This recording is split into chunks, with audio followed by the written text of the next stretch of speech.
Salutations, future Twig. Past Twig here once again for another Twig Mittens deck tech for everyone. Today's deck is called Show Me What You Got After the Rick and Morty experience because that's what this deck likes to do. Inspiration for this deck, as we can see, was actually a card that came out called Share the Spoils. I'd wanted to build this deck for a while because there's all these kind of janky cards in Magic the Gathering that allow you to exile the top cards of your opponent's library and be able to play them. But then I found Share the Spoils, which admittedly, as we can see going one forward here, is a over $2 card. It's actually the most expensive card in this deck. But I wanted to include it because this not only exiles everyone's top card, but allows everyone to kind of play cards. So you have like a lot of random RNG. People are casting each other's spells. There's a whole lot of insanity going on. It's kind of like a Chaos style deck, except for that unlike Chaos, it's not designed to make the game drag out forever. It just means that more people have more options and there's more variety and potentially interesting interactions that can occur. Moving on, though, we actually have the commander of this deck. And now, originally, I went with Mizzix Replica Rider, which is admittedly a legendary creature commander I've always been interested in building, especially with that secondary ability where whenever you cast a spell from anywhere other than your hand, such as when you exile the top card of your own library or somebody else's library, you can pay one and an is it. And if you do, you can copy that spell, and you may choose new targets for the copy. And that includes permanent spells, by the way, not just instants or sorceries. There's a lot of powerful effect with Mizzix Replica Rider, and she's a very underutilized commander. However, I watched a video by Salabarius Snail. I am butchering his name so bad. I will, of course, be leaving a link to his video in the description below so you all can go check it out for yourselves. But I really like the concept of talking about commanders as a resource and a tool and thinking about what your deck is trying to do and how your commander can best enable that deck to do that thing. And because of that, I actually ended up switching away from Mizzix because of what I realized that with my deck has a very strong later game, but it kind of struggles a little bit in the early game, especially as it's trying to ramp up. So I wanted a commander that could help out better with the early game and smoothing out my earlier turns, and one that can also help me kind of lower the cost of instants and sorceries. So I switched off of Mizzix and I switched over to Kaza Royal Chaser, and this is one I'm testing out. We don't have a whole lot of wizards in the deck. I think we have 6 wizards total in the entire deck, including Mizzix, because I switched Mizzix over to being 1 to 99.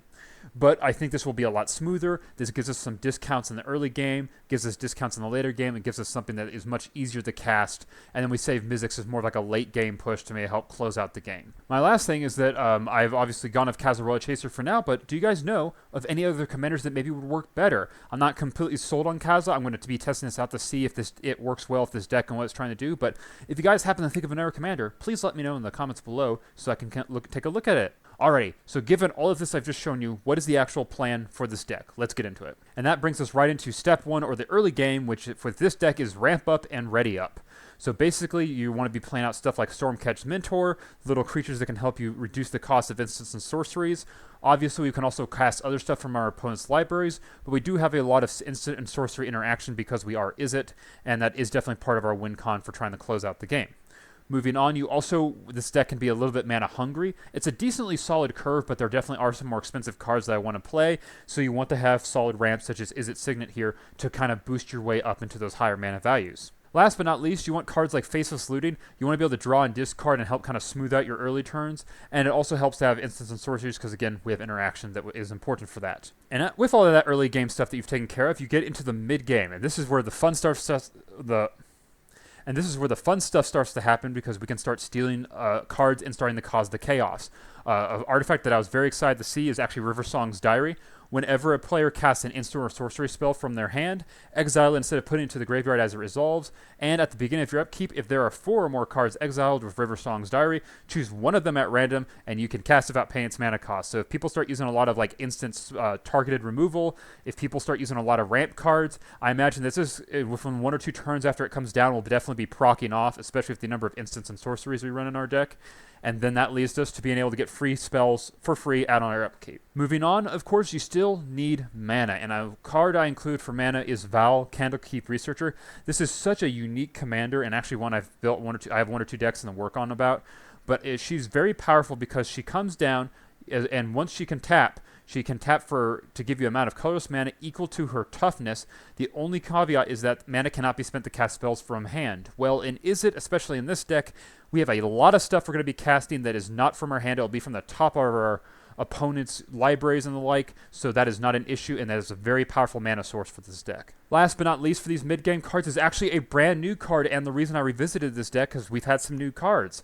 I actually made a deck tech way back in the day. It was back when I was doing YouTube Shorts for this deck, but it needed to be updated because of this card here, Blue Mage's Cane, which is a job select 3-mana artifact. So it comes down, it creates a 1/1 colorless hero token, and basically creates a, I think it's a 1+0+2, so it'd be a 1/3.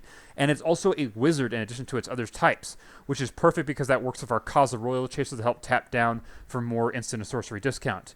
In addition, whenever this creature now attacks that has this artifact attached to it, you can exile up to 1 target instant or sorcery card from defending player's graveyard. If you do, copy it. You may cast this card by paying 3 rather than paying its mana cost.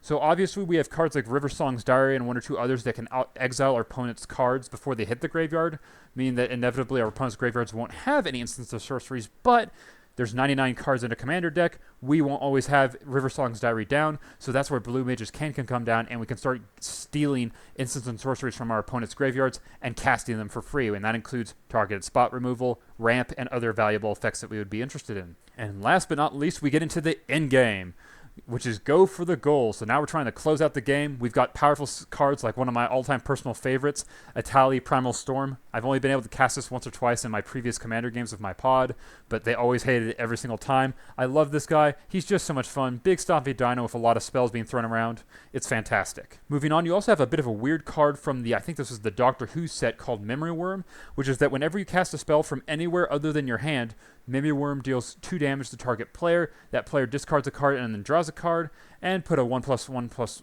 counter on Memory Worm.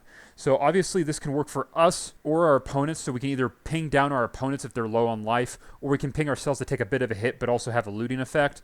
And then obviously Memory Worm gets bigger and becomes a threat, so there's a lot of ways this card can help synergize with us. Last but not least is another card that's over $1. I don't have too many in this deck, surprisingly, despite all of the unique cards, but Arcane Bombardment's a card I've had my eye on for forever, and now it's finally no longer a $10 card. It's now like a $1.50 card, so I decided to throw it in here because who cares?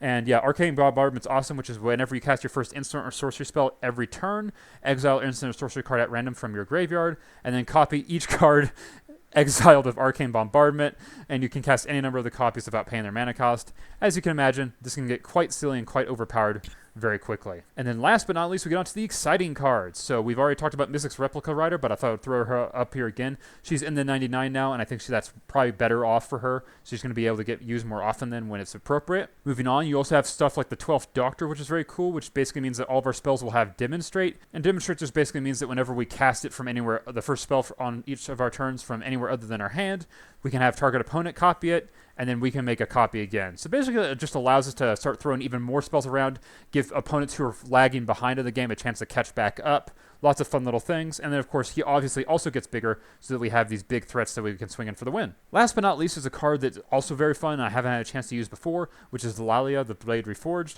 This just gives us a way to have an attacker that can also help us exile the top cards of our library, just to help make sure we have more card value going on and that we're also casting cards from anywhere other than our hand. And, of course, whenever 1 or more cards are put into exile from your library and or your graveyard, guess what? Lalia gets bigger. So there's a lot of a big synergy where there's a lot of creatures trying to grow themselves bigger so that we can swing in with in-game threats for the win. And finally, we're going to get into the deck stats. Obviously, as you've seen, a couple of the cards in here are a bit more expensive than my usual fare. So the deck's kind of riding closer to that $40 mark as my usual like $30 mark. And as you can see, the mana curve isn't perfect. It's a little bit weighted towards the heavier style cards, but it's still a pretty solid curve. And especially if our change over the Kaza Royal Chaser, the actual commander itself being very cheap helps to kind of make this curve a bit easier because we can help kind of fine-tune those ending cards. And yeah, that's all I have for you today on this deck tech. Thanks so much for watching again. This might be like my favorite deck archetype I'm looking forward to playing. I'm not sure how strong or powerful it's going to be. This one might require even more fine-tuning than my usual fare because it's just such a weird, goofy archetype, and I don't know if it honestly has enough to cinch out games, but I'm excited to play, and even if it's not the best at winning games, it's, I think, going to be a blast to play with and a blast for others to play against. And that's the real whole point of Magic the Gathering, at least for me. So thank you once again for watching. Have a great day, and take care all.